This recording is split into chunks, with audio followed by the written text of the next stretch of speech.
Jadi kalau yang sekarang bareng dengan saya ajarkan kalian gimana caranya memahami si kasusnya. Kalau yang nanti pas kalian praktikum, kalian menjelaskan kembali, terserah menggunakan apapun karena offline kan. Gitu. Mau pakai PPT bisa, Word bisa, mau kertas juga bisa, terserah kalian. Yang penting kalian satu kelompok ini bagaimana Abang menjelaskan kasus itu kepada saya. Gitu. Oke, kita mulai dulu untuk dari PJK itu sendiri. Kira-kira apa PJK itu? Penyakit jantung bawaan. PJK. Kalian mau tahu apa dulu dari PJK? Penyakit jantung koroner.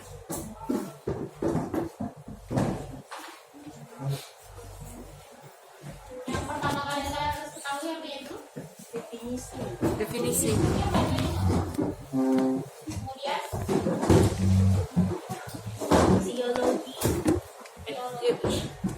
Patofisiologi. lalu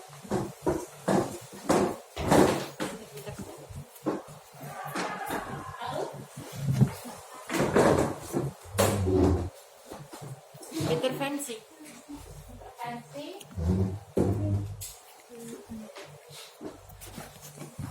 Kemudian Garang.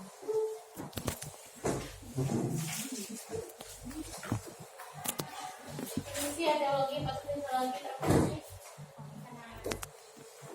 Penanganan. Nanti maksudnya di dalamnya dulu aja. Edukasi. Edukasi.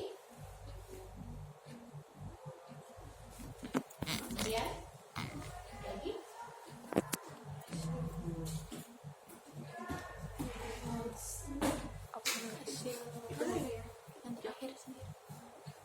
Evaluasi.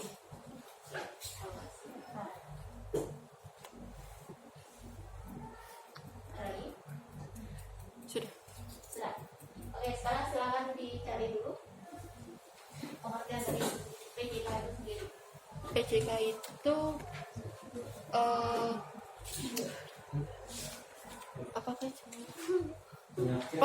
Penyakit jantung bawaan, jantung koroner yang disebabkan karena karena adanya penumpukan lemak pada arteri koronari. Oke.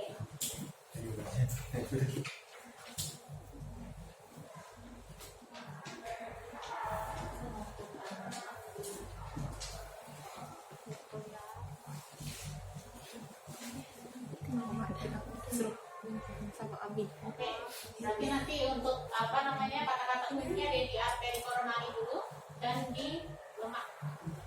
Kemudian yang kita cari dulu si arteri koronari itu apa? Arteri koronari itu arteri yang menyuplai darah dan nutrisi ke jantung, bagian otot-otot jantung. Oke, dan menyuplai darah. Otot. Selain itu,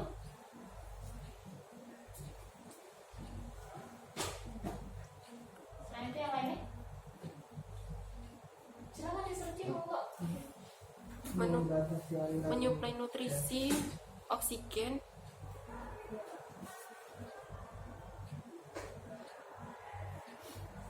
Nutrisi dan pembuat. Ada lagi?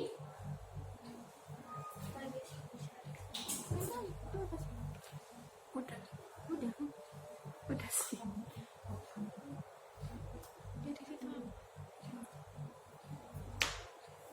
Mungkin dari diameternya, sifatnya bagaimana, letaknya ada di mana.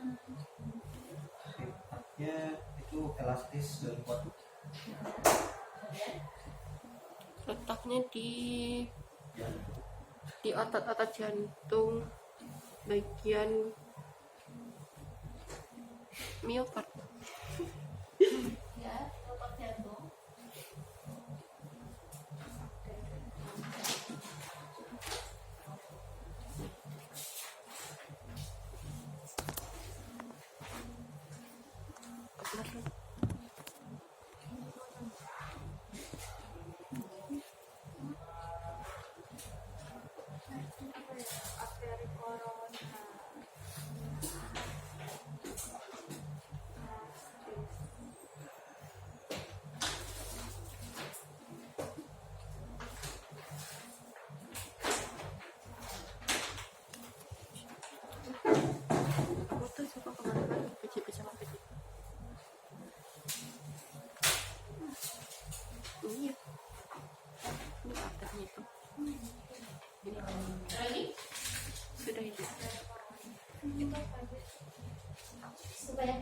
sama dan pneumo 3. Ah, lanjut ke etiologi Bu. Belum. Masih di arteri.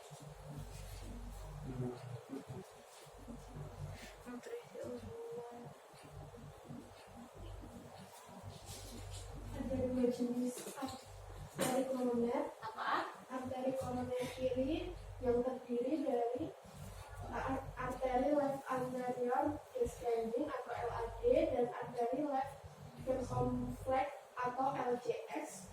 Selanjutnya arteri koroner kanan. Yang dari kanan ada dibagi lagi. Dia bercabang. Menjadi arteri right posterior descending dan arteri marginal akut.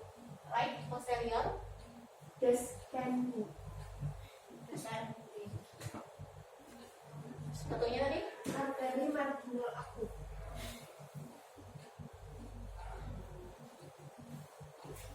Oke, ada lagi yang bukan? Arteri koroner memiliki beberapa cabang yang lebih kecil, cabang lebih kecilnya. Itu ada obtus marginal atau OM, ada septal perforator atau SP, dan diagonals. Bentar, ulang lagi. Obtus marginal atau OM. Yang kedua ada septal perforator atau SP, dan diagonals. Oke, sekarang kita bahas untuk lemak. Kok bisa sih lemaknya ada di yang sekecil itu, di arteri yang ada di sana? Kok bisa ada lemak di situ? Dibawa oleh darah Bu. Di bawah darah terus Menempel pada dinding-dinding arteri. Lalu kemudian sebelumnya itu, sebelum dia dibawa sama darah, setelah dia dibawa sama darah, sebelum dia menempel, kok bisa sih ada di situ? Penyerapan tidak maksimal. Penyerapan tidak maksimal. Lalu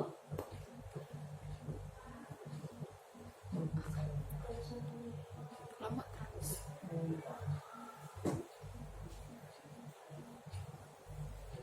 lalu apa lagi?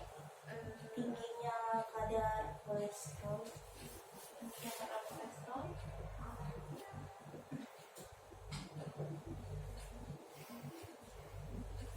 Ada gula. Gula.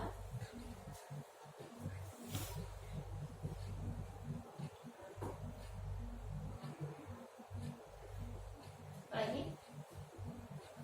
gula, koles.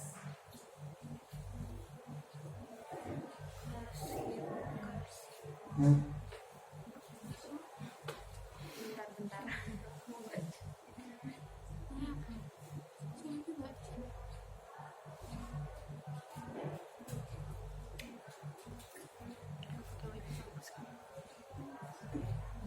Hipertensi.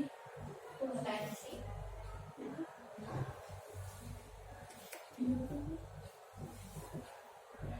Lagi Konsumsi alkohol berlebih. konsumsi Alkohol. alkohol, diabetes mellitus rokok, obesitas, obes. Kemudian apa lagi? gaya hidup tidak sehat, Sekarang Usia lanjut Diwa- karena arteri akan semakin menyempit dan rapuh. usia, kemudian diabetes. Oh udah. terus tadi di gula, Ya. stres, stres, lalu Kan dulu. Sama Pola diabetes makan Oh, iya. tidak sehat. rasakan makannya. Lifestyle. Stres. Riwayat keluarga. Iya, gen dia. apa lagi? Penyakit autoimun. Apa? Autoimun. Autoimun.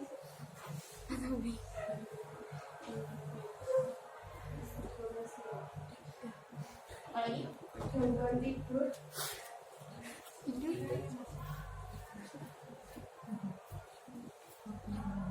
Apa lagi? badan kurang bergerak, kekurangan Kurang olahraga.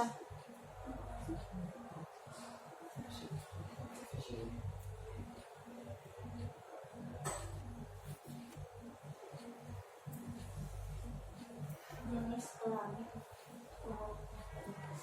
Jenis kelamin.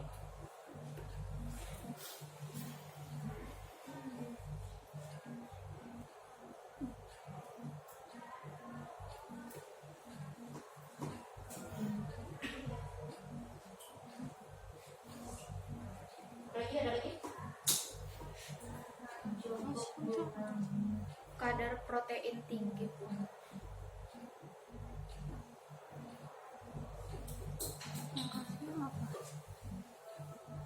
Ada yang lain? Sudah? Sepertinya sudah.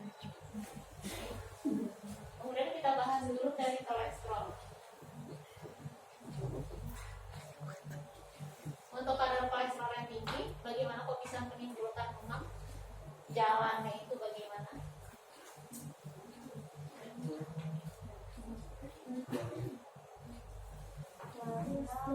Kan lemaknya tuh terlalu banyak, lemak darah itu terlalu banyak, jadi tidak bisa dialirkan kesimpulannya gitu. Jadi ada yang tertinggal menempel ke dinding-dinding arter. Bentar. Ini.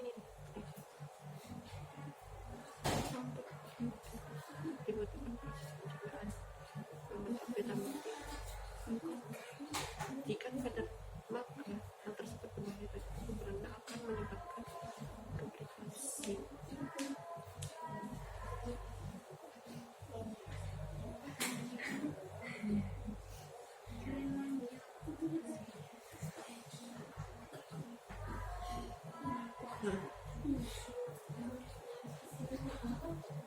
Ini loh. Selain itu, nggak mungkin segampang ini.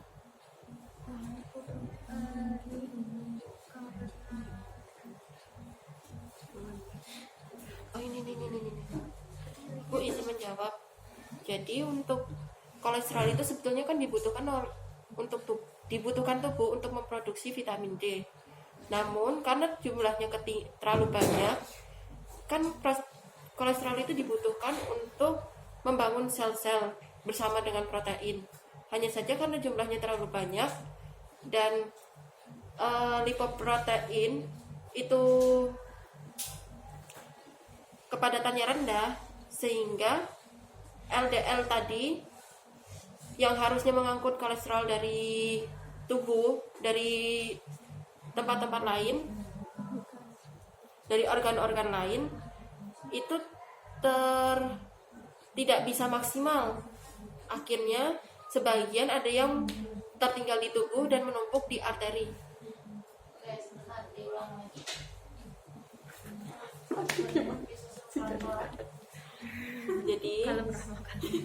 Jadi kolesterol itu dibutuhkan tubuh untuk memproduksi vitamin D, sejumlah hormon, dan asam empedu untuk mencerna lemak.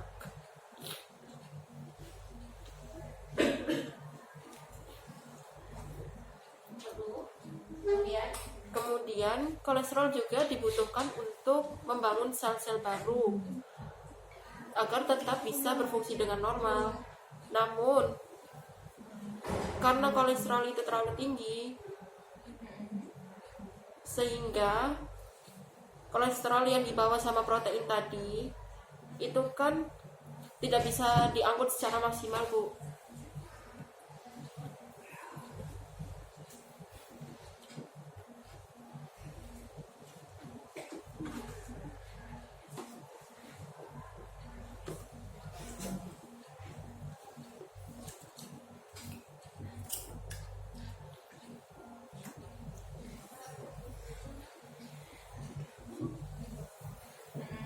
Karena tidak bisa diangkut secara maksimal sama tubuh, akhirnya kolesterol itu tertinggal di arteri, di pembuluh darah tepatnya, Bu. sehingga terjadilah penumpukan plak-plak lemak.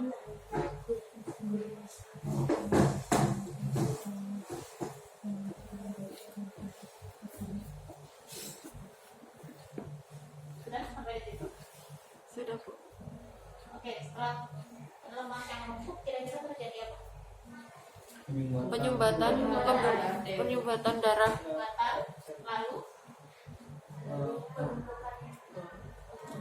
Jantung dulu. Jantung. aliran darah tidak lancar. aliran darah tidak lancar, Penyempitan penyempitan dulu. dulu. Jantung. Penyempitan dulu. Akibatnya jantung tidak dapat mencukupi asupan darah dan oksigen. Penyempitan, habis itu Setelah penyempitan baru Penumpukan. Mungkin tidak maksimal.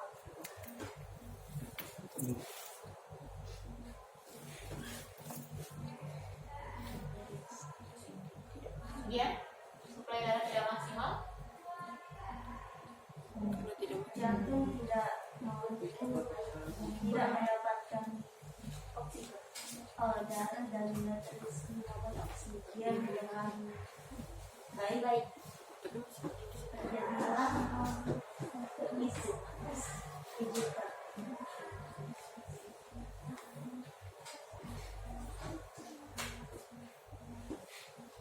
itu kelihatan nggak tulisannya? Silakan. kemudian setelah tidak mendapatkan oksigen dan nutrisi dengan baik, Akhirnya sel-sel mati. Sel-sel darah mati. Sel-sel darah, sel-sel tubuh mati. kemudian Menyebabkan penurunan fungsional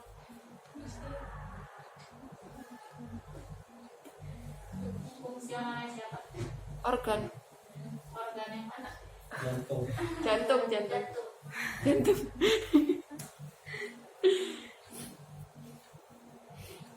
Lalu Sehingga jantung berhenti untuk memompa darah.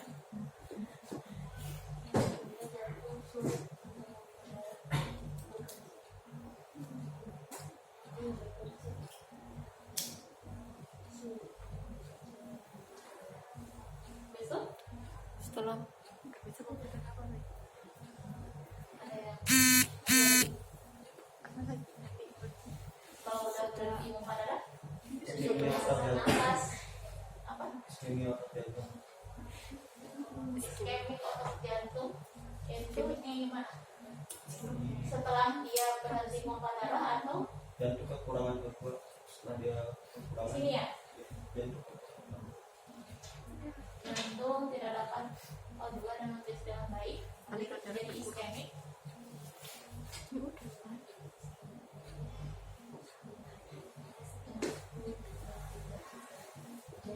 Iskemik itu apa? penurunan aliran darah.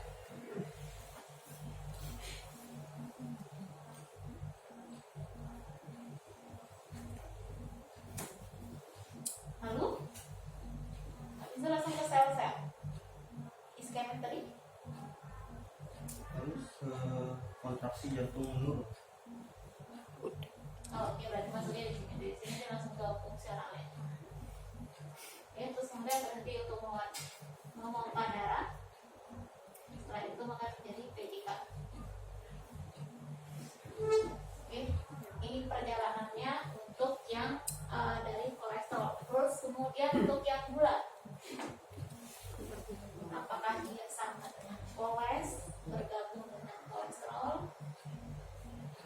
Ketika glukosa meningkat, maka rasio kolesterol jahat pun akan meningkat. Berarti dia masuk ke sini sama. Terus gula yang tinggi akan menciptakan radikal bebas yang mempercepat proses kerusakan pembuluh darah, di mana kita tahu kalau pembuluh darah sudah rusak, maka Insulin.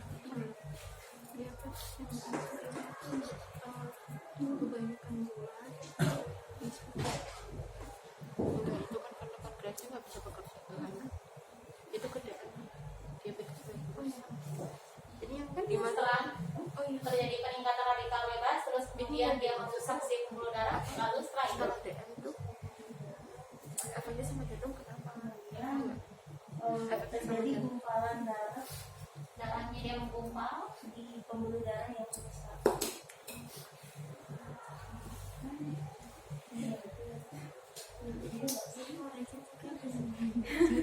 Apalagi setelah dia menggumpal, Terjadi penyempitan.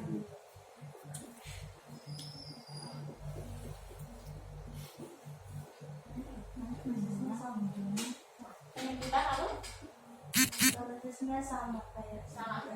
Berarti dia tadi penyempitan di sini, balik ke sini. Oke. Gambarannya berarti untuk